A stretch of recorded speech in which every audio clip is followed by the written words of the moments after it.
everybody, welcome to another edition of Toddster's Magical Mystery Review. I'm your host Toddster, and today we're going to take a look at John Lennon and Yoko Ono's Sometime in New York City.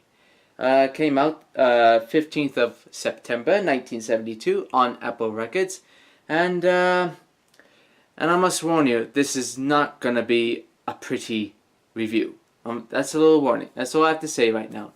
But anyway, so what were the couple up to at this point? Well, they just moved to New York and were hanging out with, Abby Hoffman and Jerry Rubin on, all those activists at that time, and all that energy was swelled into this album. They had a little help with a little local band called Elephant's Memory, who helped them out recording this album. And this album is it came out as a double album. Half of one disc was all studio, and yet another disc was all live stuff. So half studio, half live. But so let's get into the songs, shall we? So we start off with the lead-off single, which came out only in America. "Woman is the nigger of the world." Yet John wrote this inspired by a quote that Yoko had said in an interview some years before. Yet of course this was banned, by some radio stations, due to the title and being labeled as racist as some. But as for the song itself, it's a bit meh. And then we go into "Sisters Oh Sisters." Now, this is sort of like a reggae meets early 60s girl group type song. Only worse of it, it's Yoko singing, so skip it. Then we go into "Atticus State."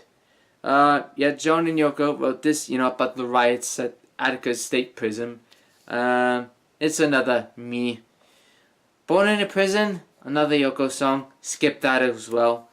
And then we go into probably the most decent song on the album, "New York City." Yeah, this is sort of like a sequel to the Ballad of John and Yoko, about their lives in New York at that time, meeting up with, David Peel and, Elephant's Memory and all that stuff.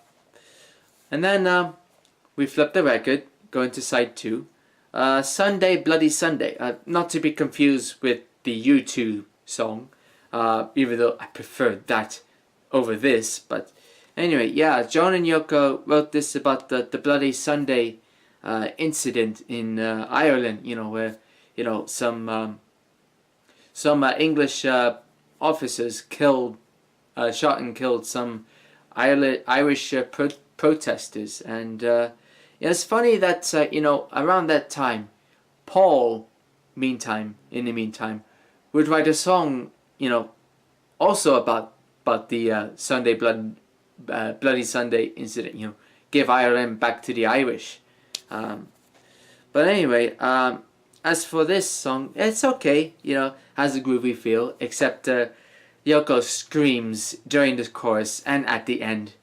So we go into yet another song, is also inspired by the Bloody Sunday, "The Luck of the Irish." But it's more of a folky waltz type tune, but yet still yet another me. And then we go into John Sinclair. John wrote this about the poet and activist named John Sinclair, who was sentenced in jail 10 years for giving pot to an undercover cop. But John and Yoko appeared in a rally in Michigan, where they first played this song, and once they did that, John Sinclair was released in prison almost immediately. But anyway, then we go into Angela This one's about another activist named Angela Davis, and no thank you. And then we go into Real Water. Now, this is another Yoko song, so please just avoid it, please. Just avoid it. It's just Yoko. Okay, so that's the first disc. That's the studio disc, and then we go into the live half of the album, and the first side was recorded at a UNICEF benefit concert at the Lyceum Ballroom in London, and it was recorded 15th of December 1969, and John and Yoko appeared there with Clapton and George and Keith Moon and all the others, and they appeared and what we got here is the single at that time, Cold Turkey. It's an okay version compared to the original. Yeah, a bit too long though. And then we go into its B-side, Don't Worry Kyoko. 16 minutes of Yoko rubbish, and if you get through to that, good luck. And then we go into the fourth side with John and Yoko's appearance at Frank Zappa's concert at the Fillmore East, 6th of June 1971.